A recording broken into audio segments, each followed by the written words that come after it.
Hey everyone, Kristin Sherry here with another episode of Maximize 365, a year of actionable tips to transform your life. Who doesn't want transformation? Well, some people don't like to change and grow, but the rest of us who want to meet our potential are looking to grow every day, and that's my job here, to help you to think differently and to behave differently. And one of the things that's really important to me is not letting people steal your joy. So, and sometimes the person that steals your joy is yourself. So we're going to talk about the joy killers today. So I love what this says here in Proverbs 17:22 says, "A cheerful heart is good medicine, but a crushed spirit dries up the bones." Your bones become dried out. It sucks the life out of your soul. You can feel it when you lose your joy. It is like your bones are drying up. It really is just such a important thing to guard our minds and our hearts and our spirit against joy killers. So you hear a lot about happiness, but joy really transcends happiness because happiness is sort of transactional. It's a response based on what's happening in your life. Happiness is also, it tends to be related to pleasure, whereas joy is more of an emotional well-being, and it's like deep down in your soul. So there are 7 things that I wrote about in Maximize 365 that threaten your joy. So the first one is disappointment.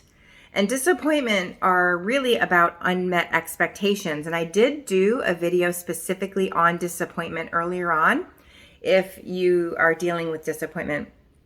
So it's when our unmet expectations really govern our satisfaction with life. It's okay to be disappointed, but remaining disappointed and setting expectations that really set us up to be disappointed a lot are the issue. So I recommend watching the disappointment video if that's something you struggle with.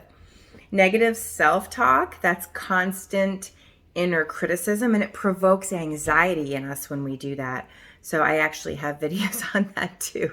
I feel like there's going to be a video for all of this stuff here. Worry is another thing. So my mother used to always say that worry is a wasted emotion. You also hear people say that worry is like a rocking chair. It gives you something to do, but it doesn't really get you anywhere.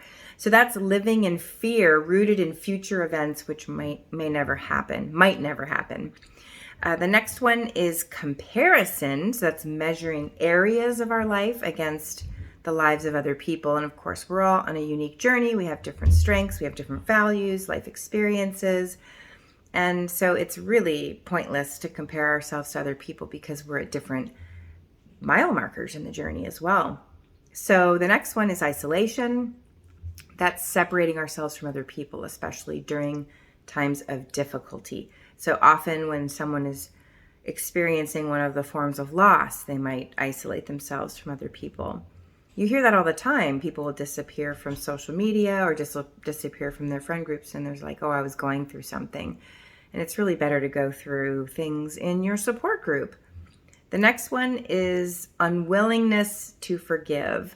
So harboring persistent bitterness towards another person who you perceived hurt you. And I'm not going to go into the details of this. There's another video on forgiveness, but suffice it to say, unforgiveness is you're the one that suffers, not the other person, because they've already probably moved on. Living against your values is the next one. And well, this is the last one of the 7. And that's when you take actions or make decisions that don't align with what's important to you. So for example, you are in a job that you hate, and you have to spend tons of time away from the people you love, working really long hours, doing things that don't feel purposeful to you. But you don't quit or find something new because you feel like you won't find anything better, or you're not qualified to do anything else, or whatever, list of a million reasons. And so you end up living against your values of having balance in your life, or having love and connection in your life, or whatever those values are that are being violated. So if you want to do the values exercise in discovering your values, which is in the self discovery playlist, you can actually find out what your values are and then determine, are there things going on in my life that don't align with these, and that might be why you're experiencing a lack of joy. So your idea for action is to go through the joy killers: disappointment, negative self-talk, worry, comparison, isolation, unwillingness to forgive, and living against your values. And I want you to rate from 1 to 10. So 1 is almost never and 10 is almost always. How often are you engaging in those joy killers?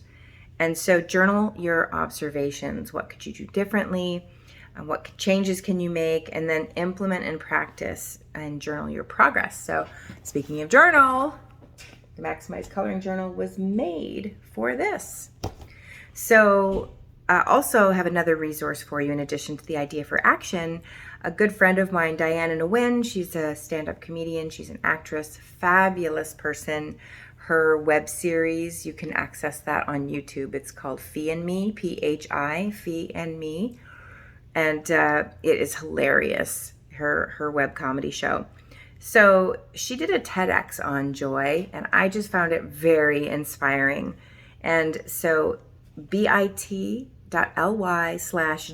is my caffeine, all lowercase, is the URL to her TEDx talk. And I will also put that in the description. So tell me in the comments which of those joy killers is getting to you right now.